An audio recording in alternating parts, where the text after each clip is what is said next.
welcome to my channel, Miss Aviona. In today's video, I'm going to talk to you about 10 helpful tips on how to pass your TOEFL examination.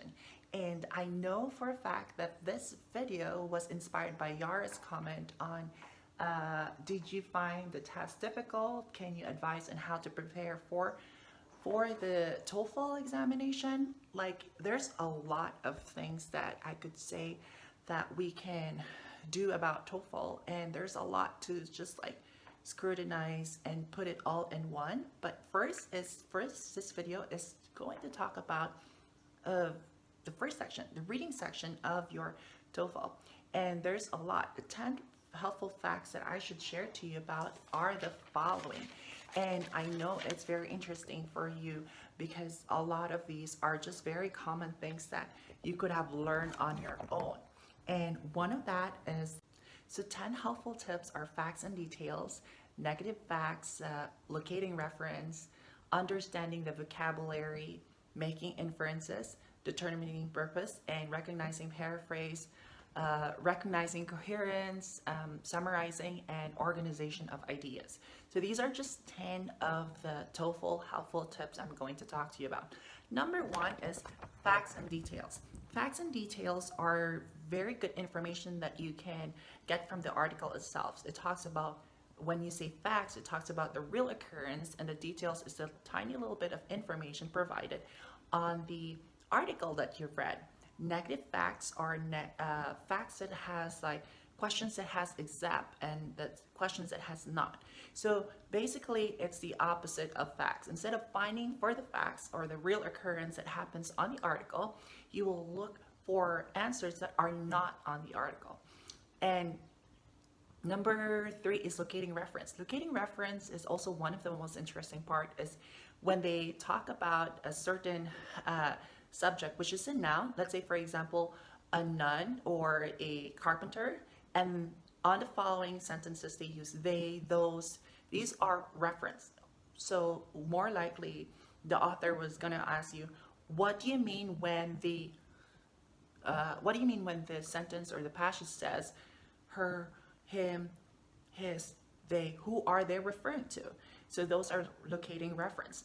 Now, vocabulary, it's pretty rare, I should say. There are like 1-2 questions to be asked, but understanding vocabulary is like, when you have these understanding vocabulary, it's all these words that you've had, and these words are very important but very difficult to understand unless you have to go all the way from the first sentences that where the vocabulary is, and going all the way back to the 2 to 3 sentences to understand what does it mean. It's difficult, but I guess you'll get the G's out of everything. You know, like you'll probably get the idea of it.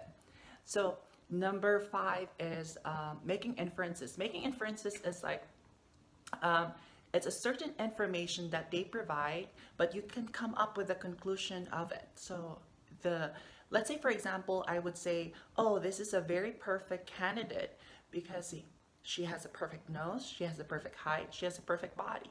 And that means even if I did not say that she's beautiful, I mean, the one that I've said or the one that I had inferred is like, she's really beautiful, she's a perfect candidate, she's this and that. So that's our like saying that, oh, we got the right person. This is what I wanted for us to pick, even though I did not say anything or I only infer something else. So next is determining the purpose. Determining the purpose is how the author had wrote this and what it means when he explained it and defined it this way and logically create the details out of it. Like, say, for example, she would be talking about this folder, and she would talk about the details of it. So what's the purpose of her talking about the folder that I've had? Yeah.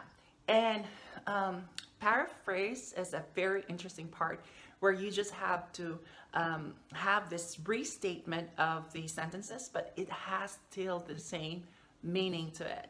And coherence is a logical sequence of of these sentences that they created, and it will give you an idea what it means by it. Now, summarizing important details is just like all the information that you gathered, and you summarize the important details of it, and you just have to arrange them from first, second, third, fourth, and fifth. Now, organizing information is just like in comparison to those things. Let's say, for example, if you read the article and it's a between hot and cold, they usually ask for which part is this for the cold category and which part is for the hot category.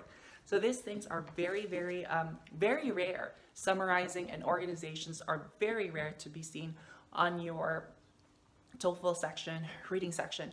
And I think it's the only thing I had having a hard time is in coherence. It's coherence is when they give you a sentence and you have to put it on which of these will logically still the same sentences, and it will logically create the same information for the same reason. You know what I mean? Like there's a dot, a black dot, that's coherence.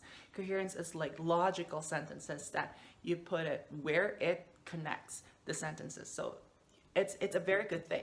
Now, all of these 10 helpful tips is the first thing that I'm going to tell you about this is like you have to attack what you're not good at. Let's say, for example, coherence is not what I'm good at. So I would probably just focus on that and make sure that I would be able to get some of these exercises. I would really wanted to share to you the app that I'm using for my reading section and here.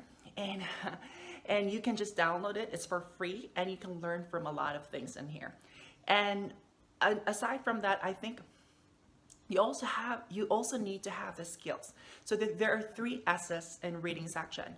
So reading section is very important because these 3 S's are the things that you really need to have when you are taking your TOEFL examination. So we have skimming, scanning, and scrolling. So scrolling is the most easiest thing, is that you just have to scroll so then you can go to the next page with the questions in it. Scanning is when you look for the answers. Skimming is when you read the article, the title of the article, the first sentences in the first passages, and yes, and then the conclusion. And knowing that when they talk about articles, they have their introduction. Introduction is they talk about the year, they talk about a person, they talk about what happened and all that. But the body is more on the details of information in the articles and what they started with. And the conclusion, what they derive it from. So I guess these are just very, very common things that I can advise you. And I know it's a very tedious thing to do, but I guess each and every one of us speak and read the article in English and even in our schools. So you don't have to be thoroughly good at it. What that they're trying to do is just trying to measure how you would understand the English language, because when you get here as a foreign trained physical therapist, you'll end up speaking with people who speak English language, and for them to understand you and for you to be understood by them as well. It's very interesting. But other than that, during the test examination, so when you schedule your first examination, the first thing that you're going to do is to make sure that you schedule it in a manner that you're good at. For example, you're a morning person, so you just have to schedule it in the morning. Or if you're an afternoon person, you have to schedule it in the afternoon. And when you practice questions on the TOEFL IBT books and whatnot, you have to practice it on the day of your schedule. So this will help you with your endurance, and I think it's very good for you to know that what are the things that you can provide to get your stamina going, because number of times when we are really already tired, for example, we take our examinations in the afternoon, but we are a morning person and we take and study and read these articles in the morning. It doesn't make sense, because it's just the same as running. We have a competition or a marathon. Let's say, for example, you have a marathon in the morning and you practice all the time in the afternoon. It doesn't make sense, because the weather in the afternoon is different from the weather in the morning. So basically the same thing as when you're taking the examinations. So other than that, when you take the examinations, I think you have to pick a right choice, a right, even if you don't know the answer. So just do not leave question unanswered. Chances are you're just gonna win. It's a multiple choice question, so be good at it. All right, so if you have any kind of questions and any comments, I would like to hear from you and love to hear from you. So basically, I wanted to get on this and follow this video for this application for a foreign trained physical therapist. And I hope to see you guys. God bless, and thank you so much for listening to my video. Bye.